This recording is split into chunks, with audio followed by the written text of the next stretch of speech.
I should have known something was off the moment I stepped into that Airbnb. It was a cozy little place, tucked away in a quiet town where I had planned to spend a relaxing weekend. Work had been exhausting, and I needed a break from everything: emails, meetings, people. I wanted silence, solitude, and a place where I could finally get some decent sleep. The listing had looked perfect. Charming rustic home, it said, with vintage decor and cozy ambience. The pictures showed warm lighting, a big comfortable bed, and a fireplace. It looked like the kind of place that would smell like old books and freshly brewed coffee. But the pictures hadn't captured the mirror. I noticed it right away when I stepped into the bedroom. It was massive, at least 6 feet tall, and stood directly across from the bed. The frame was intricately carved with swirls and floral patterns, the kind of craftsmanship you don't see anymore. The glass was old, slightly warped in a way that gave reflections a faint, unsettling distortion. I don't know why, but it bothered me. It wasn't the way it looked, it was the way it felt, like it was watching me. By the time I settled in, it was late. I had driven for hours, and exhaustion weighed on me like a thick blanket. I brushed my teeth, changed into my pajamas, and slid under the covers. The mirror faced the bed directly. My reflection stared back at me, distorted in the warped glass. I tried to ignore it. I rolled over, pulling the blankets up to my chin, and shut my eyes. I don't know how long I slept before I woke up.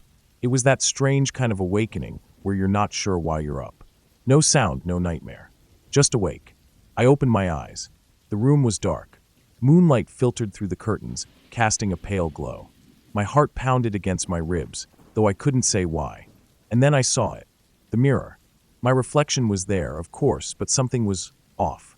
I stared, my breath shallow. My reflection should have matched me exactly. But it didn't. It was subtle at first, barely noticeable. A tiny delay, a faint hesitation in movement. I blinked, and my reflection blinked a fraction of a second later.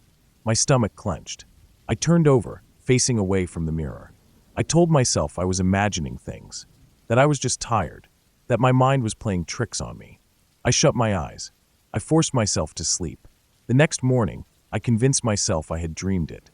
I spent the day exploring town, grabbing coffee at a small cafe, wandering through antique shops. By the time I returned to the Airbnb, the uneasy feeling had faded. Until night came. I hesitated before getting into bed, my eyes flicking toward the mirror. It stood there, silent, unmoving. Just a mirror. I took a deep breath, turned off the light, and lay down. And then I woke up. Again, a cold, suffocating stillness filled the room. I didn't move at first. My body felt frozen, weighed down by something unseen. I knew, without even looking, that something was wrong. Slowly, I turned my head toward the mirror, and my reflection was sitting up. I was not sitting up. A cold wave of terror crashed over me. My body remained stiff, unmoving under the blankets, but the reflection was different. It was sitting upright, head tilted at an unnatural angle, staring at me. I couldn't breathe. My pulse hammered in my ears as I watched it. The longer I stared, the worse it got. The reflection tilted its head further. Then it smiled. I scrambled out of bed, heart pounding so hard it felt like it would break my ribs. I turned on the light, gasping for breath, and looked back at the mirror. The reflection was normal. It was just me. I was shaking so badly I could barely stand. My skin felt clammy, my hands ice cold. I left the bedroom, dragging a blanket with me, and slept on the couch that night. I told myself I was just imagining things, that I was overtired, stressed, that it was all in my head. I did not sleep in that bedroom again. The next day, I made a decision. I was leaving early. I didn't care that I had booked the place for the weekend. I wasn't staying another night. But before I left, I needed to know something. I grabbed my phone and searched the reviews of the Airbnb. I scrolled past the generic ones, the ones that said cozy and charming. Then I found it. A single, one-star review buried among the others. Stay away from the mirror. I saw someone else in it, and I was alone. My hands went numb. My mouth felt dry. I didn't pack. I just grabbed my bag and bolted for the door. As I turned for one last look, my eyes fell on the mirror. For the briefest moment, I saw it. Not my reflection. Not me. Something else. Something that should not have been there. It was still smiling. I never reported what happened. Who would believe me? But sometimes, in the middle of the night, I wake up gasping, a suffocating terror gripping my chest. And I swear, in the dark corners of my room, in the gleam of my own bedroom mirror. I can still see that smile. Waiting, watching, and I don't know if it ever really left.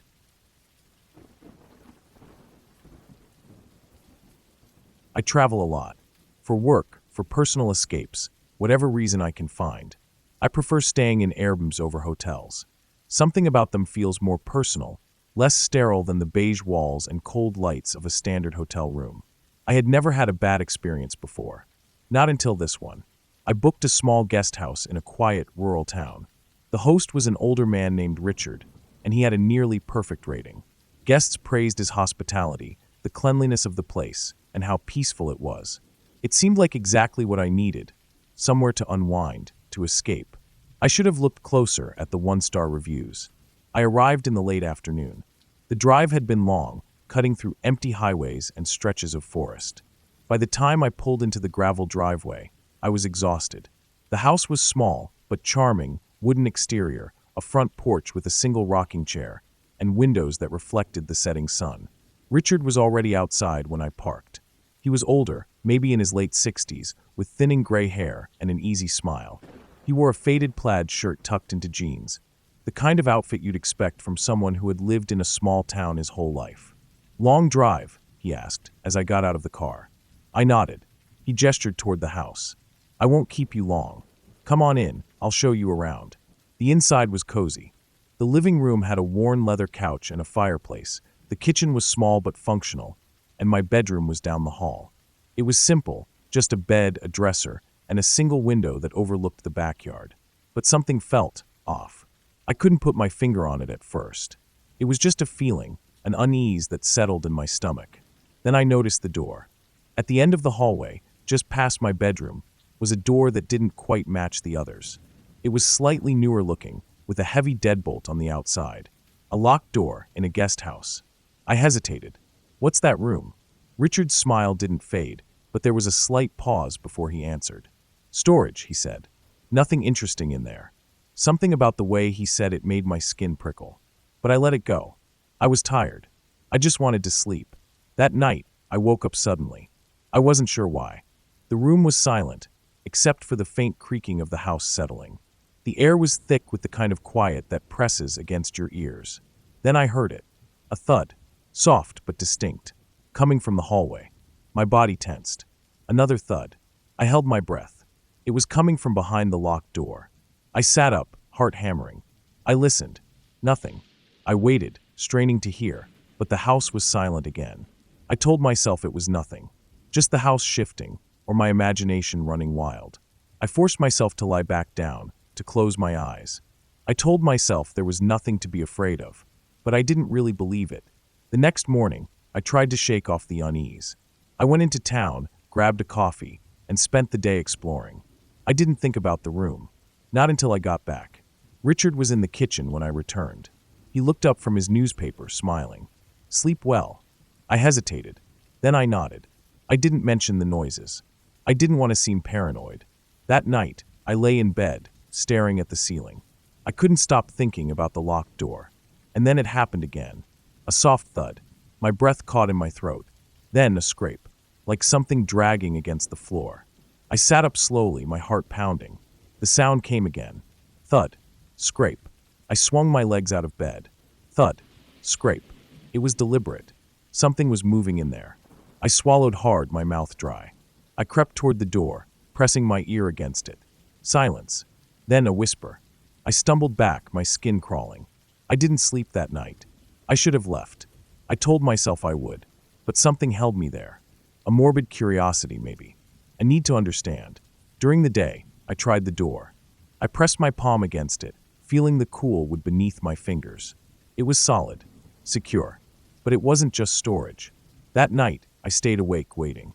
The house was silent for hours. Then, at 2:13 a.m., the noise came again.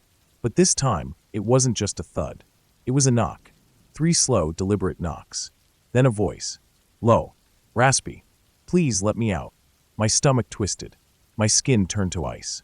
I backed away from the door. The voice came again, pleading. "Please. He keeps me here. He won't let me leave." I wanted to scream, to run. But then footsteps. Not from the door. From behind me. I spun around. Richard stood in the hallway, watching me. His face was blank, expressionless. "You shouldn't be out of bed," he said. His voice was calm, too calm. I took a step back. "I heard something," I whispered. His eyes didn't leave mine. "You were dreaming." A slow, sinking dread filled my chest. Then he reached into his pocket and pulled out a key. He turned to the locked door and unlocked it. The door creaked open. The room beyond was pitch black. I didn't want to see what was inside. I ran. I don't remember getting to my car. I only remember the terror, the blind panic, the cold night air against my face. I didn't stop driving until I was miles away. I didn't look back. I never reported Richard. I don't know what was in that room. I don't want to know. But sometimes late at night, I still hear it. The slow, deliberate knock. And the whisper, "Please let me out." I travel for work a lot. Too much, really. A new city every couple of weeks, endless meetings, and corporate dinners. It drains me, but it pays the bills. When I can, I try to avoid hotels. They all start to look the same after a while, sterile, lifeless. I prefer Airbnbs. They feel more personal, more human, like I'm actually staying somewhere with a little history. That was my mindset when I booked the place in Wisconsin. I didn't think twice about it. I should have. The place looked nice enough. A small house on the outskirts of town, surrounded by trees. The pictures showed a cozy interior, hardwood floors, warm lighting, a little fireplace in the living room. It was cheap too, almost too cheap. But I was tired. I wanted somewhere quiet, away from the city. Somewhere I could get a good night's sleep before my meetings. The host's name was Daniel. He had plenty of reviews. Most were good, a few were a little strange. One stood out. Nice place, but something felt off. I heard weird noises at night. Probably nothing, but I wouldn't stay again. I ignored it. Everyone gets paranoid in new places. I got there in the late afternoon. The drive was long, cutting through dense woods, the kind of place where the trees lean over the road like they're trying to swallow it. By the time I pulled into the driveway, the sun was starting to set. The house looked exactly like the pictures, small, welcoming. But up close, it felt different. Something about it made me uneasy. I shrugged it off. Just travel fatigue. Daniel wasn't there to greet me. He had messaged me earlier saying he had work in town, but that he'd left the key under the mat. I let myself in. The place was clean, but there was a smell. Not strong, just a faint, lingering scent of something chemical. Like disinfectant, maybe. I set my bag down and looked around. Everything was as expected. Kitchen, living room, a small bedroom. But then I noticed the basement door. It was different from the rest of the house. Heavier. Reinforced, with a thick, industrial-looking lock. I felt something tighten in my chest.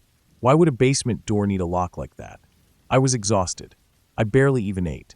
Just showered and collapsed onto the bed. I don't know how long I was asleep before I woke up. Something had pulled me out of my dreams. A sound. Muffled. Distant. I blinked, groggy. Sat up. Listened. For a moment, nothing. Just silence. Then, there it was again. A low, rhythmic thumping. My stomach twisted. It was coming from the basement. I held my breath, straining to hear. The noise was faint, but deliberate.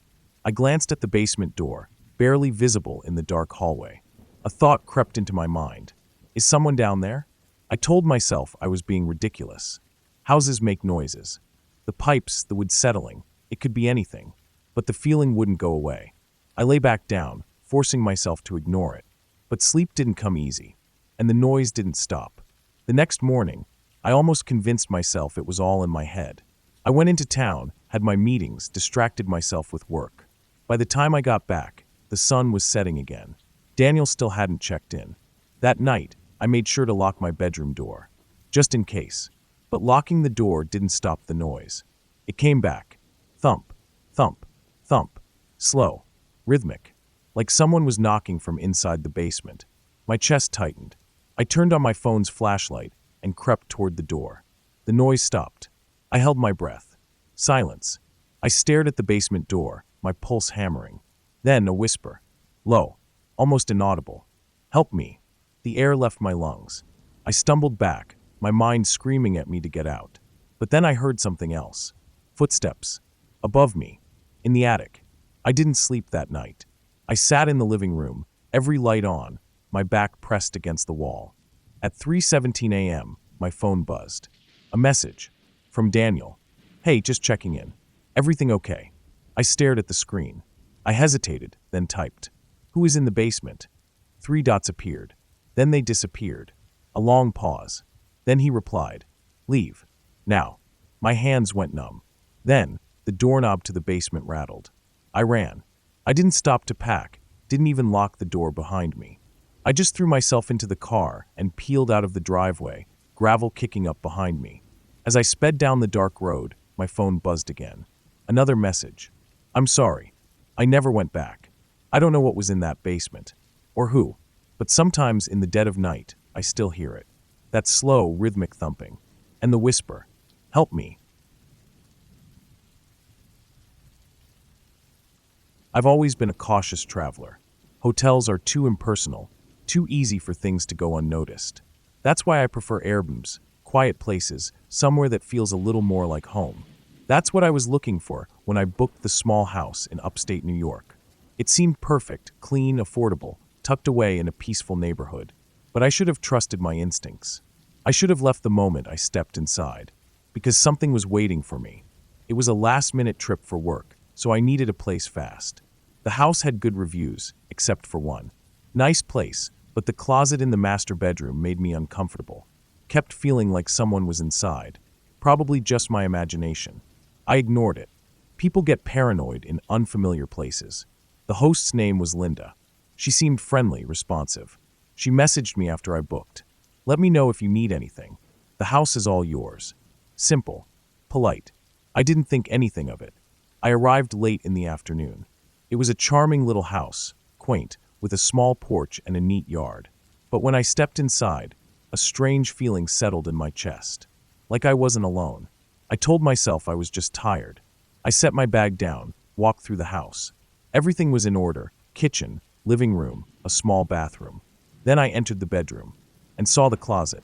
It was bigger than I expected, a walk-in with a heavy wooden door. Something about it felt off. The air inside the room was slightly colder. The smell, too, like old wood and something faintly sour. I tried to ignore it. I was being ridiculous. I freshened up, locked the front door, and got ready for bed. But that night I woke up and heard it, a faint, slow creaking, coming from the closet. The next morning, I almost convinced myself I'd imagined it. I went to work, spent the day busy, and didn't return until late. I was exhausted, but the second I stepped into the bedroom, that feeling came back. That creeping, unshakable unease. I checked the closet. It was closed, just like I left it. I shook my head, laughed at myself. Then I locked the closet door. I didn't care if it was silly. It made me feel better. I got into bed, turned off the lights, and closed my eyes. But something woke me up. A sound. The creaking. It was slow, deliberate, like someone was inside the closet, moving. My breath caught. I sat up, heart hammering. And then a click. The closet door unlocked and began to open. I didn't sleep. I spent the night sitting on the bed, every light in the room on, staring at the closet. It had opened just a crack, enough to see the darkness inside. I wanted to tell myself it was the lock. Maybe it was faulty. Maybe it had come undone on its own. But I couldn't shake the feeling that something had been inside, that something had been watching me. I texted Linda. Hey, does the closet door ever unlock by itself? She didn't reply. I tried to push it out of my mind. I showered, made coffee, tried to go about my day. Then, around noon, Linda finally responded. Do not sleep in that room. Use the guest room. Please trust me. My stomach dropped. I called her immediately. She picked up after 3 rings. Her voice was shaking. Did you open the closet? I felt cold all over. No, I whispered. It opened on its own. A long silence. Then, softly, I'll refund your stay. Please just leave. I should have listened, but I didn't. I told myself I was being paranoid, that there had to be a rational explanation. I decided to stay one more night, but I didn't sleep in the master bedroom. I locked the door. I set up in the guest room, leaving every light on. Still, I couldn't relax. Then, at 3 a.m., a sound, faint, a slow, dragging shuffle, coming from the hallway. Then a tap, soft, insistent, on the guest room door. I stopped breathing. Something was outside.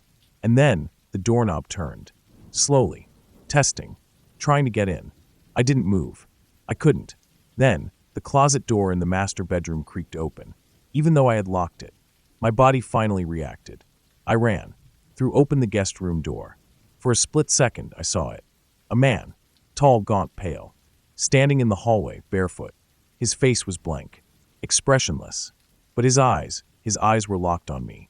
I bolted, rushed out of the house, jumped into my car, and peeled out of the driveway. I didn't stop driving until I was miles away. My phone buzzed. A message from Linda. "I'm sorry. I should have told you. He comes back sometimes." I never responded, and I never booked another Airbnb again. I always preferred renting Airbnbs over hotels. Something about them felt more personal, more like home. But after what happened to me, I'll never stay in one again.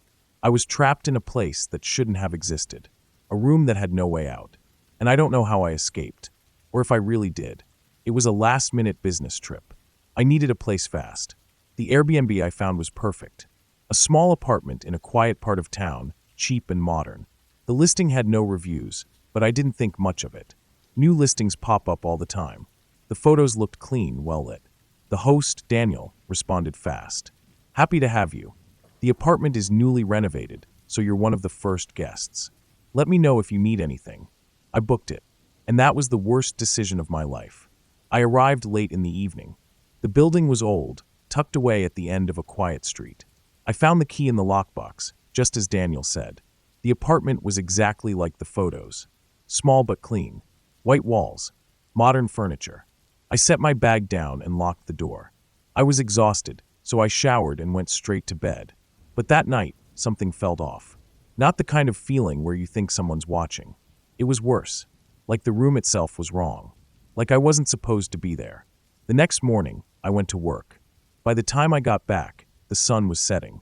That's when I noticed something strange. I couldn't remember locking the door when I left. But when I got back, it was locked. From the inside. I hesitated. Then I shook it off. Maybe I locked it without thinking. Maybe I was just tired. I went inside, set my things down, and sat on the bed. Then I noticed something else. The layout felt different, like something had moved, but I couldn't figure out what. I checked the photos from the listing. Everything looked the same, but still something was wrong. I told myself I was imagining things, but I couldn't shake the feeling that the apartment was changing. That night, I locked the bedroom door, and I kept the light on. I woke up at 3:12 a.m. to complete silence, not the normal quiet of an empty apartment. Something else, something deafening, like the entire world outside had ceased to exist. I sat up, checked my phone. No service, no Wi-Fi. Then I saw it. The closet door was open. I was sure I had closed it before bed. I got up, heart pounding, and walked over. Inside, nothing but darkness. An empty closet. But as I reached for the door, the room changed. I don't know how to explain it. One moment, I was standing in my Airbnb. The next, I was somewhere else. The walls were still white. The furniture was still there. But it wasn't the same room. The layout was wrong. It was too long. The door was gone. I spun around. The closet was still there. But the bed, the furniture, they were all slightly off. Like a replica, but not quite right. I ran to where the front door should have been. There was nothing. Just a solid wall. I was trapped. I tried everything. I searched the walls for seams, hidden doors. I yelled for help. Nothing. No response. Just silence. I checked my phone again. The screen was glitching. The time kept flashing 3:12 a.m. Like it was stuck. I turned back to the closet. It was still open. But now there was something inside. A shape. A figure, standing in the darkness. Still. Waiting. Then slowly. It stepped forward. It wasn't human. Not really. It had the shape of a man. But the proportions were wrong. Too tall. Arms too long. And its face. It had no face. Just a blank, smooth surface. Like something that was trying to be human, but had never seen one before. My breath caught. I backed away. The thing tilted its head. Then it moved. Fast. Straight toward me. I ran. I didn't know where. There was nowhere to go. But I ran anyway. The walls seemed to shift. The room was getting longer. Or maybe I was just losing my mind. I turned, tried to find another way out. Then a door. It hadn't been there before. I didn't care. I ran straight for it. I grabbed the handle and yanked it open, and everything went black. I woke up on the bed, in the Airbnb. My heart was pounding. It was morning. Light streamed through the windows. I sat up, breathing hard. Had it been a dream? I checked my phone. The time, 3:12 a.m. I jumped up, looked at the closet. It was closed. I rushed to the front door. It was unlocked. I grabbed my bag and ran. I didn't look back. I left the Airbnb and drove straight home.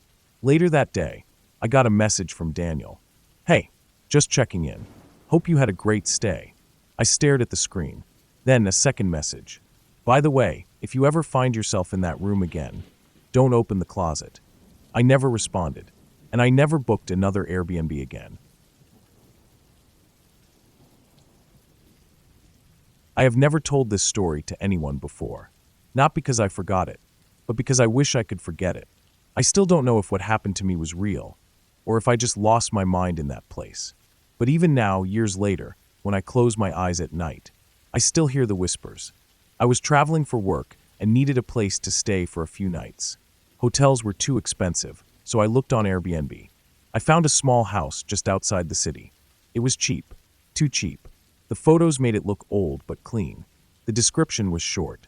Quiet house, peaceful area, perfect for a short stay. There were no reviews. That should have been my first warning. But I was in a rush. I booked it. I wish I hadn't. I arrived late in the evening. The house was older than the pictures showed. The paint was peeling. The windows were dark. It looked empty. I got out of my car, grabbed my bag, and walked up the steps. The key was under the mat, just like the host had said. I unlocked the door and stepped inside. The air felt heavy, like the house hadn't been lived in for a long time. The floors creaked under my feet as I walked in. The walls were bare wood, old and dry. There were no decorations, no pictures, just a few pieces of old furniture. It felt unfinished, like someone had started living here and then left in a hurry. I was exhausted, so I went straight to bed. The bedroom was small, just a bed and a wooden dresser. I locked the door behind me and turned off the light. At first, everything was quiet. Then, I heard it, a soft whisper, coming from inside the walls. It was faint, almost too quiet to hear. A slow, distant murmur, like someone was speaking, but their voice was trapped behind the wood. My stomach twisted. I held my breath and listened. The whispering stopped. Maybe it was just my imagination. Maybe it was the wind outside. I closed my eyes and forced myself to sleep. The next morning, I tried to ignore what I had heard. I told myself it was just the house settling. Old houses make noises, right? But something still felt wrong. I noticed it while I was having coffee. The air in the house wasn't still. It was like the walls were breathing, like the space around me was alive. I shook it off and went to work. But as soon as I stepped outside, the air felt lighter, like I had been holding my breath the whole time I was inside. That night, the whispering started again. But this time, it wasn't just one voice. It was several, all murmuring, hushed and urgent. I couldn't understand the words, but they were coming from all around me, from the walls. I sat up in bed, heart pounding. The air in the room felt thicker, like the space had shrunk, like the walls were closer than before. I jumped out of bed and turned on the light. The room looked the same, but it felt smaller. I placed my hands on the wall. The wood was warm, like something was inside it, something alive. I stepped back. The whispering stopped, but I didn't go back to sleep that night. The next day, I tried to stay out as long as I could. I didn't want to be in that house, but I had nowhere else to go. When I got back, it was already dark. The air inside felt heavy again, like the house was waiting for me. I locked the door, took a deep breath, and told myself it was just my imagination. Then a noise. Not whispering. Something else. A soft tapping, coming from inside the wall. My breath caught. It was right next to me. I pressed my ear against the wood. For a moment, there was silence. Then, tap, tap, tap, right against my ear. I jumped back. Something was in there. Something that knew I was listening. I didn't sleep that night. I sat on the bed, staring at the walls. At some point, I noticed something strange. The wood had cracks. Thin, dark splits running along the surface. Like the house was pulling itself apart. I got up, heart pounding, and touched one of the cracks. It was warm, and it was wider than I thought. I leaned closer, squinting. And then, I saw something move inside. A shadow, shifting behind the wood. I stumbled back, heart racing. The whispering started again, louder this time, more urgent. The walls were full of voices, and they were getting closer. I grabbed my bag. I was done. I ran to the door. But the hallway was different. The walls were closer together. The house was changing. I turned back to the bedroom, and it wasn't the same room anymore. The furniture was gone. The walls were bare, and the whispering was everywhere. I pressed myself against the door, tried to open it, locked. Then, a voice, not a whisper, a clear voice right behind me. Stay. I didn't turn around. I couldn't. I slammed my fists against the door. It wouldn't budge. Then, all at once, the whispering stopped. The house went silent, and the door swung open. I stumbled out, gasping for air. The hallway was normal again. The walls were where they should be. I didn't question it. I grabbed my things and ran. I never looked back. I drove all night. When I finally stopped at a gas station, I checked my phone. There was a message from the Airbnb host. It was just one word. Listening. I blocked the number. I never reported the house. I never left a review. I just wanted to forget. But even now, years later, when I close my eyes at night, I still hear the whispering. And I know, the house is still listening. Some nightmares don't end when you wake up. Some stay with you, creeping into your thoughts, following you like a shadow. What happened to me in that Airbnb is one of those nightmares. Even now, years later, I still feel watched. Because for days I was. It was supposed to be a simple trip. I had a work conference in a city I had never been to before. Hotels were expensive, so I checked Airbnb.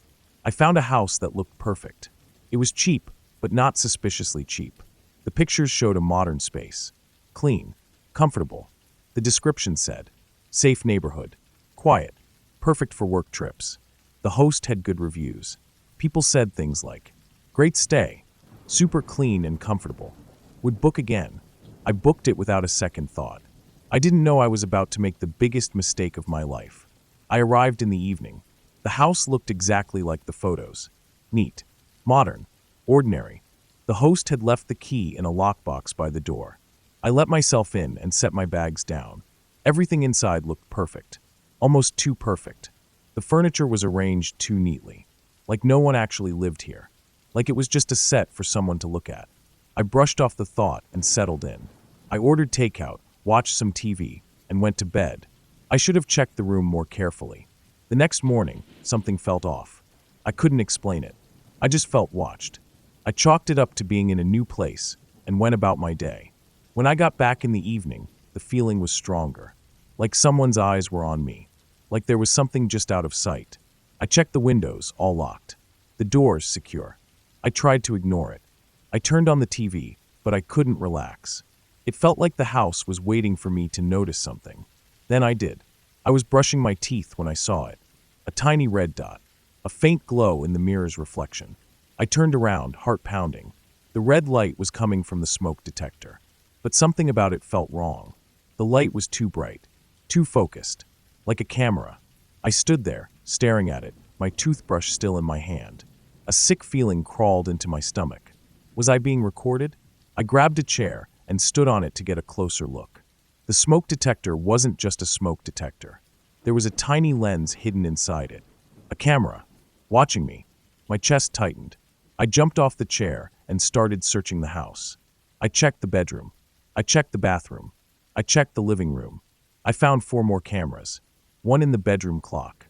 One in the air vent. One inside a lamp. And one pointed directly at the shower. I felt sick. How long had someone been watching me? I grabbed my phone and started taking pictures of the cameras. I wanted proof. I was about to call the police when something stopped me. A thought. A horrible, paralyzing thought. What if they were watching me right now? I slowly turned and looked at the bedroom clock. The camera was blinking, like it had just been activated, like whoever was watching knew I had found them. My hands started to shake. I needed to get out. Now, I ran to the front door and grabbed the handle. I twisted it locked. I hadn't locked it. I tried again. It wouldn't budge. Panic surged through me. I pulled harder. Nothing. It was like someone had locked me in remotely. Like whoever was watching wanted me to stay. I fumbled with my phone, my fingers shaking. I dialed 911. The call wouldn't go through. No signal. That was impossible. I had full bars just an hour ago. Had they jammed my signal? Then, a voice. Not in the room. Through the house speakers. A cold, distorted voice crackled through the air. "Why are you leaving so soon?" My blood went cold. I turned, my eyes darting around the room. The cameras. They weren't just watching me. They were listening. I was trapped, and someone was speaking to me. I had no choice. I ran to the bathroom window. Locked. I grabbed a hairdryer and smashed it. Glass shattered everywhere. I climbed through, cutting my arm.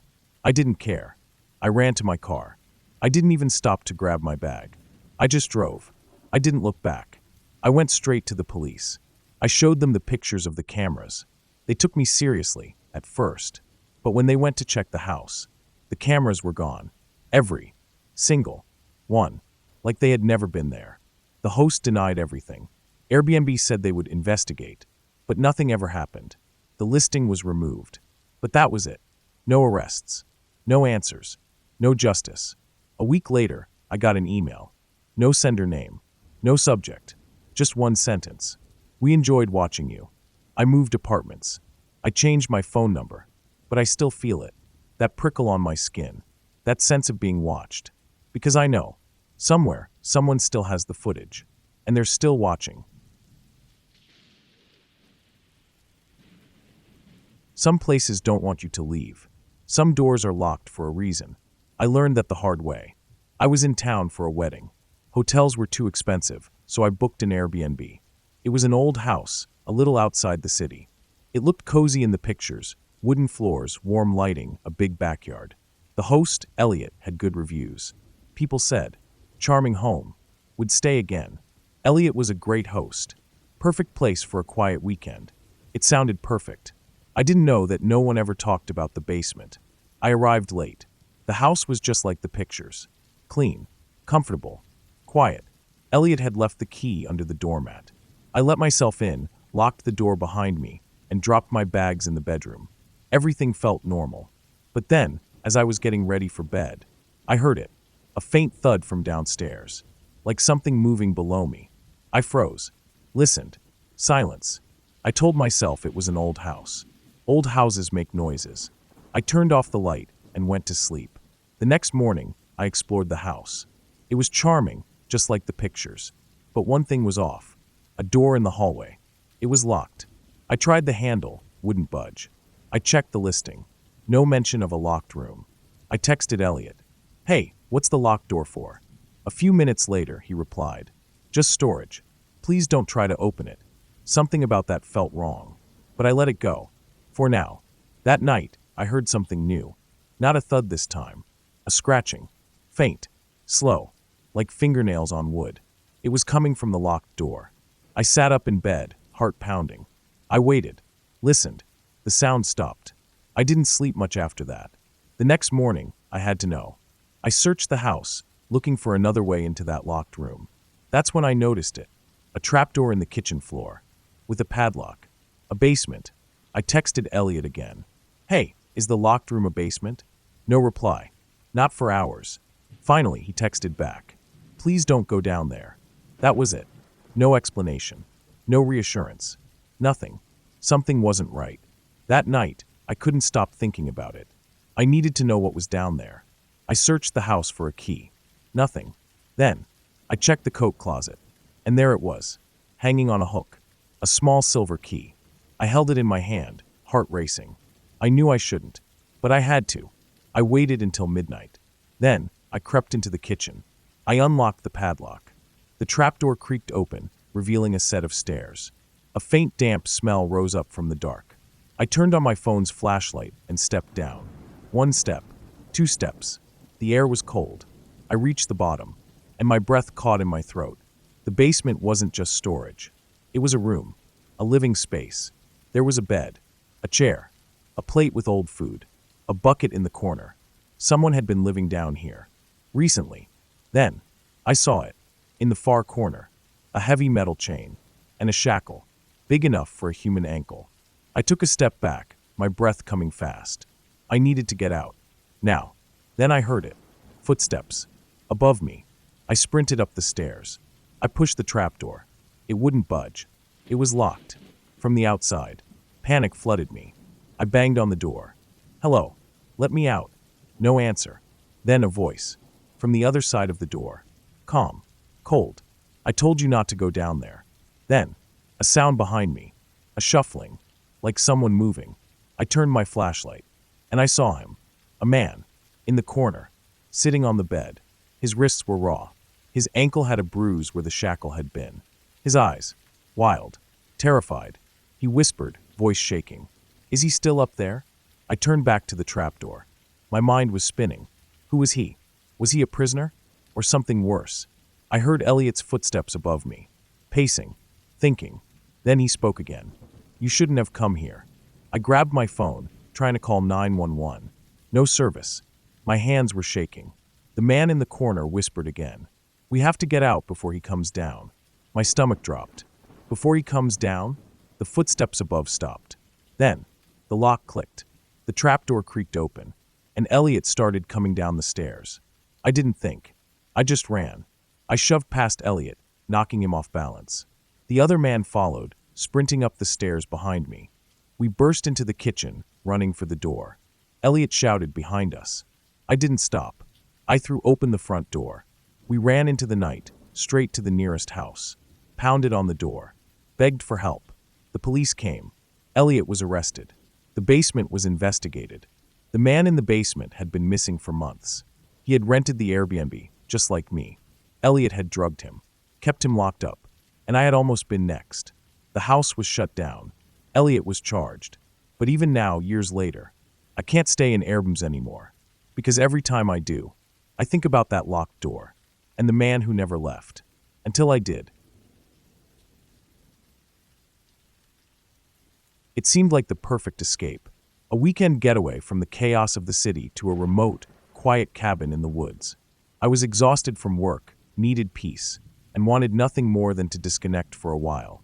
I found the listing on Airbnb, a cozy cabin surrounded by trees, described as a perfect retreat for those who wanted solitude. The photos showed a small, rustic wooden cabin with a stone fireplace and large windows that let in the natural light. The host, a woman named Claire, had excellent reviews, and her profile described her as someone who valued her guests' privacy but was always available if needed. I arrived late in the evening, and it was exactly as I'd hoped. The cabin was remote, tucked away down a dirt path with only the occasional distant chirp of crickets. No neighbors, no traffic, just me and the woods. Claire was waiting for me when I arrived. She was in her mid-40s with long, curly brown hair and a warm smile. "I'll leave you to it, but if you need anything, just knock on the back door," she said before disappearing into the night. I entered the cabin and was immediately struck by its charm. The stone fireplace gave the room a cozy, inviting feel. A large window in the living room overlooked the dense forest. It was exactly what I needed. After a long day of driving, I decided to settle in. I made a cup of tea and sat by the fire, watching the darkness settle outside. There was a small note on the coffee table that read, "The window by the couch gets a bit drafty at night. Please make sure it's closed before you go to bed. Claire." I didn't think much of it. I assumed it was just a quirky feature of the old house. I got up, walked over to the window, and tried to shut it, but it wouldn't budge. No matter how hard I pushed, the window remained slightly open, just enough to let a cold breeze in. I shrugged it off, thinking it might be stuck from age or the weather. I grabbed a blanket from the couch and settled in. That night, I slept fitfully. I kept waking up to the sound of the wind howling outside, and each time, I'd glance over at the window. The breeze was growing colder, but the window remained open, just a sliver. I tried to ignore it, figuring it would be fine in the morning. The next day, I woke up late and made myself breakfast. After eating, I decided to take a walk around the property. The forest was beautiful in the daylight, the trees towering high above me, the sunlight filtering through the leaves. It was peaceful. But when I returned to the cabin, I noticed something unsettling. The window was open again. I didn't remember leaving it open. I walked inside, closing the window firmly this time, making sure it was locked. The latch clicked, and I felt a small sense of relief. But when I turned around, I noticed something strange, a small handprint on the inside of the glass. It wasn't large, just a tiny print, smudged as though someone had placed their hand there, but it was clear. I couldn't believe it. I had been alone in the cabin the entire time. No one had entered. I checked the door, the locks. Everything was intact. I brushed it off, trying to convince myself that maybe it was just dust or the mark of an animal. But the feeling of unease lingered. Later that evening, I made myself a simple dinner and tried to relax by the fire. The room was warm, the air inside comfortable. But the cold wind seemed to be coming through the window again. I stood up and approached it, determined to shut it once and for all. But when I reached the window, I froze. It was wide open. I couldn't believe it. I knew I had closed it earlier. This wasn't possible. Panic crept up my spine as I slowly approached it. Something wasn't right. As I stood there, the wind howled through the open window, and I heard something else, a soft scraping noise from outside, just beyond the trees. My heart began to race. I backed away from the window, my mind racing. I was alone. No one was supposed to be here. I grabbed my phone and called Claire. It rang for what felt like an eternity before she picked up. "Hello," she answered, her voice calm and collected. "Claire, something's wrong," I said, my voice trembling. "The window, it keeps opening on its own, and I heard something outside." There was a long pause on the other end. Finally, she spoke, her voice low. "The window, it's never supposed to stay open. That's odd. I'll come over in a few minutes." I didn't feel reassured. My skin was crawling. I closed the window once again, this time with every ounce of strength I had, and locked it tightly. But the feeling of something being wrong didn't go away. When Claire arrived, I showed her the window and the strange handprint. She looked at it without much reaction. "I'm sorry about the window. Sometimes the old wood expands in the cold. I'll see what I can do to fix it," she said casually. She was so calm, almost too calm. She seemed unfazed by the handprint as well, merely suggesting that I was tired and it could have been from the wind. She offered to make me some tea and assured me that everything was fine. I felt uneasy, but I didn't want to accuse her of anything. After she left, I locked the door and checked all the windows one last time. As I lay down to sleep, I kept the covers pulled tightly around me. I had no idea what was happening, but I needed answers. That night, I woke up in the middle of the night. The wind was howling again. I glanced over at the window, and my blood ran cold. It was open. I rushed to the window and slammed it shut. My heart was pounding, and my hands were shaking. I didn't know what to do. Something wasn't right. I glanced out the window, into the darkness, and that's when I saw it. Just beyond the tree line, there was a figure standing in the shadows. The figure was tall, unmoving, and watching me. I couldn't make out any details, just the outline of a person. I felt a chill run through me. My breath caught in my throat. It was as though the figure knew I had seen them. Slowly, it started to move toward the cabin. I backed away from the window, my heart hammering in my chest. I grabbed my phone and dialed Claire again. This time, she didn't answer. My fingers trembled as I stared at the figure, now closer to the house. I couldn't take it anymore. I grabbed my things and rushed to the front door. But as I opened it, I froze. The figure was right there. Claire's voice echoed in my head. "Don't open the door. It won't let you leave." I slammed the door shut and backed away. The figure was right outside, standing there, still and silent. I ran to the back door, but it was locked. Everything in the cabin felt like it was closing in. I tried the windows, but they wouldn't budge. I was trapped. I left the cabin at dawn, the first light of morning barely breaking through the trees. I didn't care about packing my things. I just needed to leave. When I got to my car, I saw Claire's car parked just down the road, but there was no sign of her. No note, no apology, nothing. When I got back to the city, I checked the Airbnb listing again. It was gone. The account, the profile, the listing, all erased. I don't know who or what I encountered that night, but I've never felt more certain of one thing. I was never meant to leave that cabin. I booked the Airbnb on a whim. I needed a break.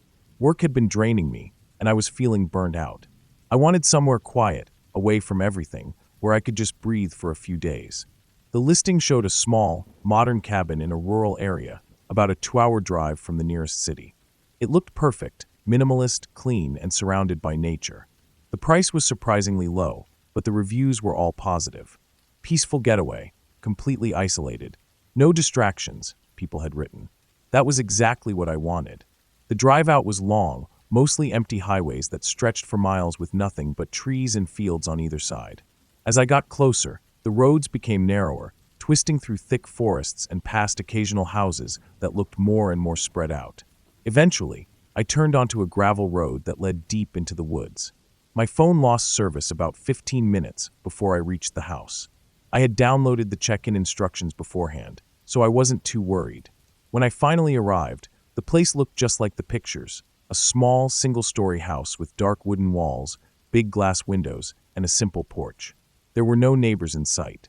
The silence was almost too much at first, but I reminded myself that this was what I had been looking for. I parked my car and grabbed my bags, feeling the weight of the quiet settle around me.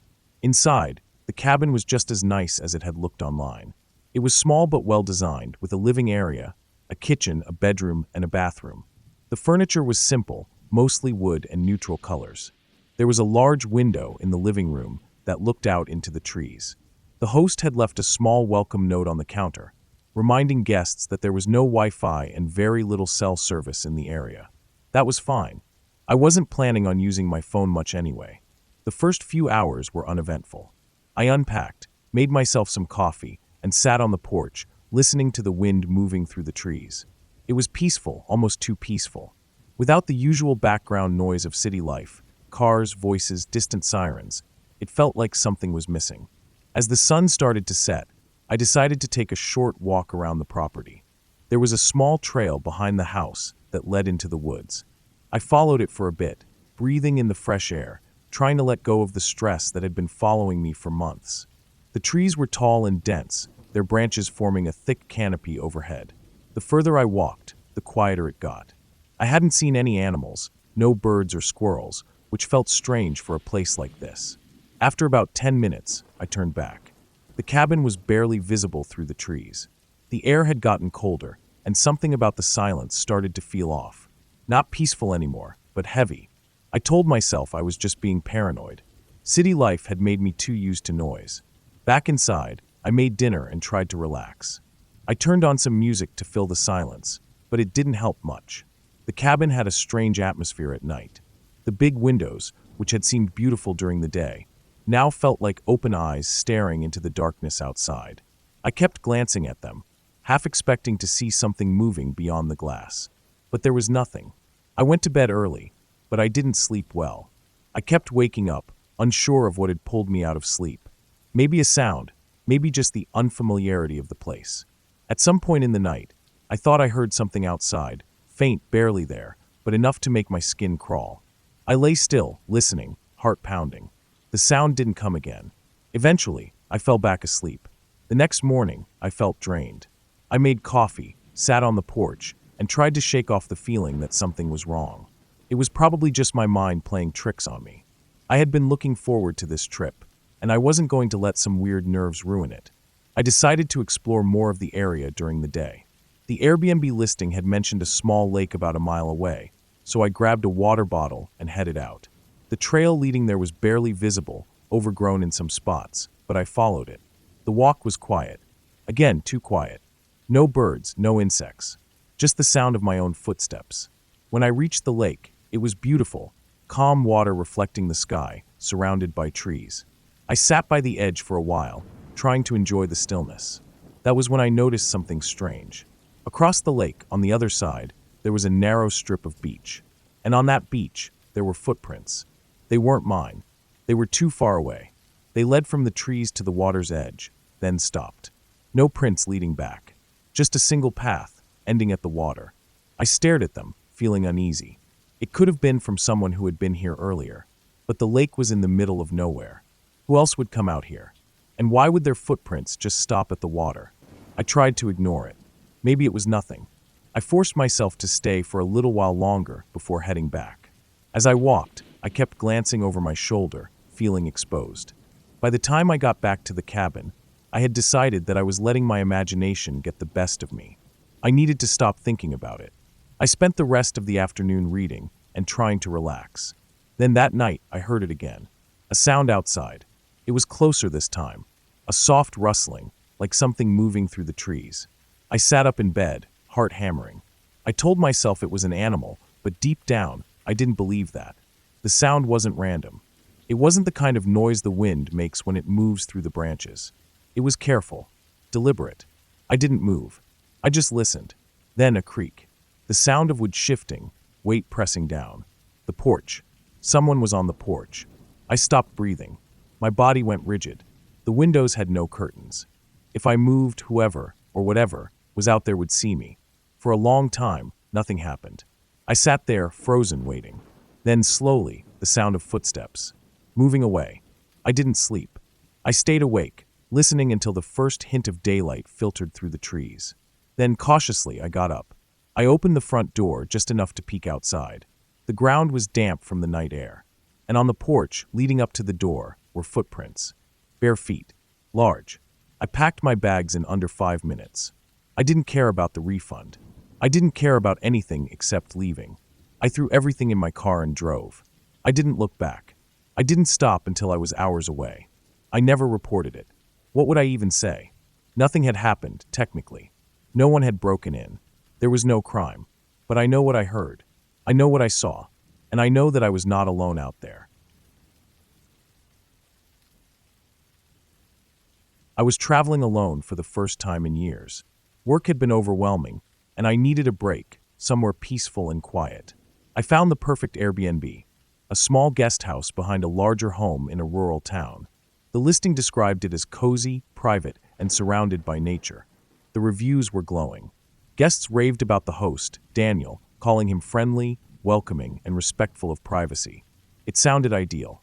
When I arrived, Daniel greeted me warmly. He was in his late 50s, with silver hair and a calm, polite demeanor.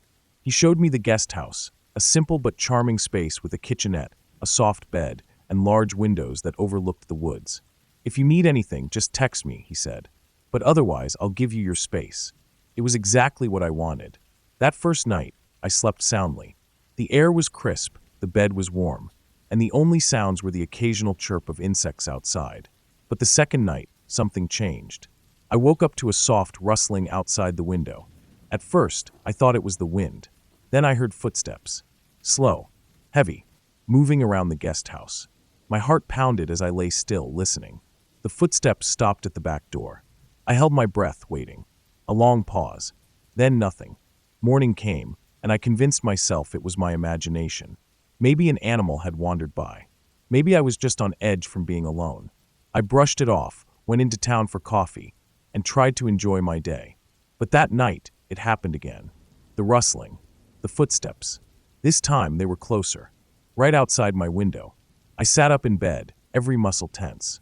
Slowly, I reached for my phone and turned on the flashlight. The moment the beam hit the window, the footsteps ran away. I barely slept. By morning, I was exhausted but determined to stay. I told myself I was being paranoid. This was a small, quiet town. Nothing bad ever happened here. But I couldn't shake the feeling that someone had been watching me. I decided to check the area around the guest house. The ground was damp from last night's rain, and that's when I saw them, footprints. Large, distinct footprints leading from the woods to my window. I went to Daniel's house, trying to stay calm. He answered the door, surprised to see me. When I told him what had happened, he frowned. "That's strange," he said slowly. "No one should be out there." He assured me he'd checked the property that night. I wanted to believe him, but something about the way he said it, his hesitation, unnerved me.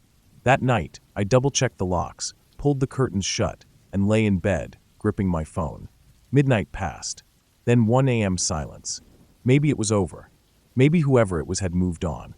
Then, at 2:37 a.m., I heard it. The door handle moved. Slowly, deliberately. Someone was trying to get in. I froze. The handle jiggled harder. The door was locked, but what if they had a key? My mind raced. I grabbed my phone, ready to call 911. Then silence. No footsteps. No movement. Just a stillness that felt even more terrifying.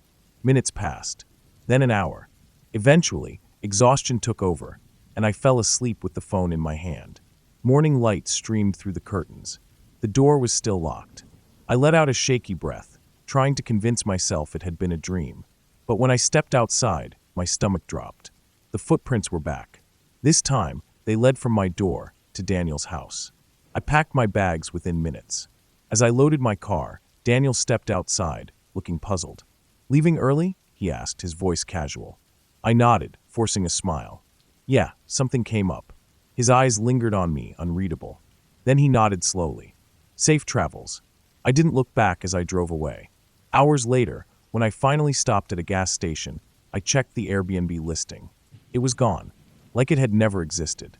I searched for Daniel's profile, nothing. The guest house, the reviews, the glowing praise from past visitors, all vanished. I still don't know who was outside my window, or who tried to open my door. But the thought that haunts me the most, maybe I was never supposed to leave. Some mistakes are harmless. Some are deadly. I never should have knocked on that door. I was traveling for work. A last-minute trip. My company booked me an Airbnb in a quiet neighborhood. The place looked great, modern, clean, close to the city. The host, Lisa, had good reviews. Wonderful stay. Lisa is an amazing host. Safe and comfortable home. It seemed perfect. Until I got there. I arrived late. The Uber dropped me off at the address. It was a small house on a dark, empty street. But something felt off. The windows were boarded up. The front yard was overgrown. And there was no porch light. I double-checked my phone. Right address. I knocked. No answer. I knocked again. Still nothing. I tried the doorknob. It was unlocked. That was my first mistake. The inside was worse. Cold. Dark. Empty. No furniture. No decorations. Just dust and silence. My stomach twisted. This wasn't an Airbnb. It was an abandoned house. I pulled out my phone to check the listing again. But then, I heard it. A creak. From the hallway. I wasn't alone. A shadow moved in the hallway. My breath caught. A figure stepped forward. A man. Tall. Thin. Barefoot. His clothes were torn. His face wrong. Sunken eyes. Dirty skin. And he was smiling. His voice was slow, like he hadn't spoken in a long time. You're early. I turned and bolted. But I didn't make it. A hand grabbed my arm. Fingers like steel. I twisted, trying to break free. He whispered, breath warm against my ear. Stay. I slammed my elbow into his ribs. He grunted, loosened his grip, and I ripped away. I ran out the door. Into the street. Straight into my Uber driver. The driver saw my face, saw the terror, and shoved me into the car. I locked the doors. He sped off. I was shaking. What happened? He asked. I pulled up my phone to show him the listing. And froze. The address. I had gone to the wrong house. My Airbnb was next door. A normal house. With lights. A welcome mat. And a host, Lisa, standing outside looking worried. I had texted her earlier. I'm here. But I had been in the wrong place. I looked back at the house I had entered. Dark. Silent. Like nothing had happened. Like it had been waiting for someone else. Or maybe, waiting for me. I reported it. The police checked the house. No one was there. No sign of anyone living inside. Just an empty, abandoned home. The man. Gone. No footprints. No belongings. Nothing. Like he had never existed. Or like he had been expecting someone else. I stayed in my real Airbnb that night. But I didn't sleep. Because some mistakes are harmless. And some follow you forever. I was traveling alone for work. A week in a small town. Quiet, peaceful, and supposedly safe. Hotels were expensive, so I booked an Airbnb. The host's name was Eleanor. Her profile showed an older woman, smiling warmly in her kitchen. Her reviews were perfect. Eleanor is so welcoming. A lovely home, I felt like family. She even left homemade cookies for me. It was exactly what I needed. A cozy home with a kind host. Or so I thought. I arrived in the evening. The house was perfect.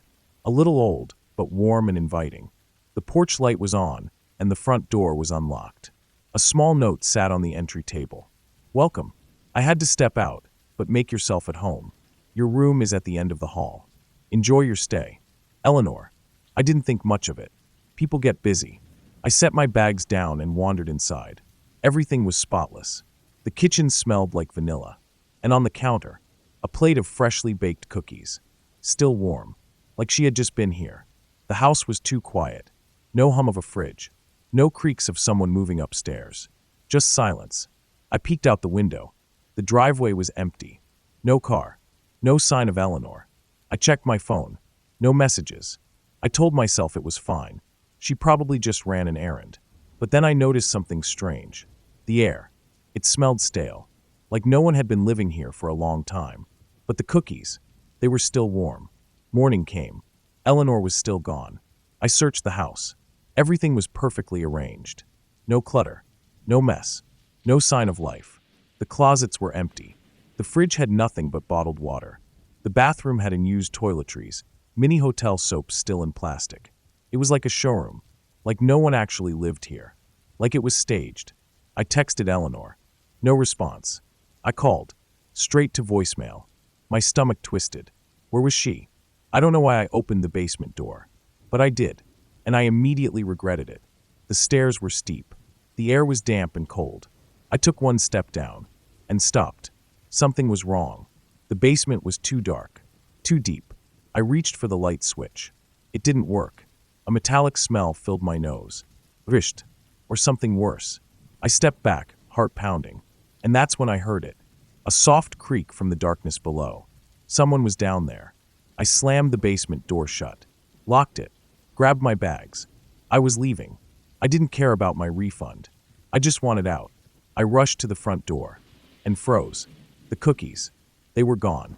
The plate was empty, but I hadn't eaten them. I ran. I booked a hotel, somewhere far away. I reported the Airbnb to the company. They reached out to Eleanor. She never responded. They tried to verify her identity. Her profile was fake. The house? It had been vacant for months. The real owner? A man who had been missing for a year. The police searched the house. The basement was empty, but there was a mattress down there, and old, rotting plates of half-eaten cookies. Someone had been living there, waiting, watching, and now, they were gone.